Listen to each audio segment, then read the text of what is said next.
Lanhee, Grover just had a nice detailed list there of things that need to be done, so that's one area. But still, back to the president, who is no small actor in politics in Washington. What could he do? What other than what David suggested, which is publishing those tax returns, what else might you expect from a president who ran so forcefully on the idea of changing the way Washington works in terms of his own relationships? Well, I think certainly he should hold himself to a higher standard.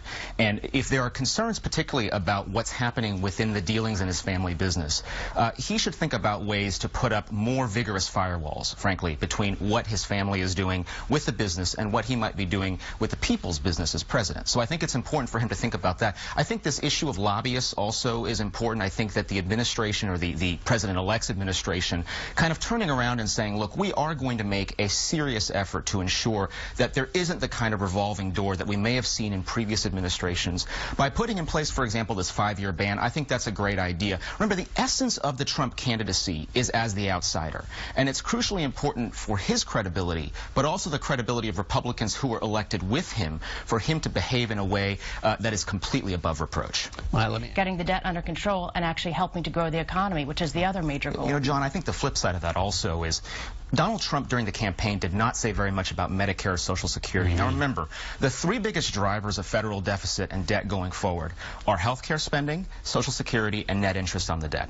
So unless we do something about those quickly, this is a problem like compounding interest is a good thing when you invest. This is the opposite of that. Yeah. And so it is crucially important, and I'm glad to see, by the way, that Republicans have begun to focus on Medicare reform, because that is the more intractable, I think, of the 2 problems between Medicare and Social Security.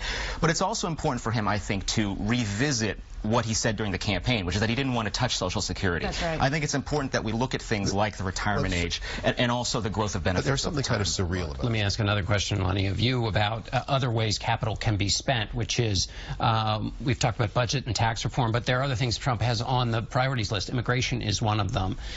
How hard do you think that will be, and do you think that will expend some capital in terms of political capital that then can't be used on these very hard other things, tax reform, Medicare, and so forth? I think it's a very dangerous thing to start with. I mean, obviously it was a campaign priority, so it's important to the president-elect. We recognize that that's going to be a priority for this administration.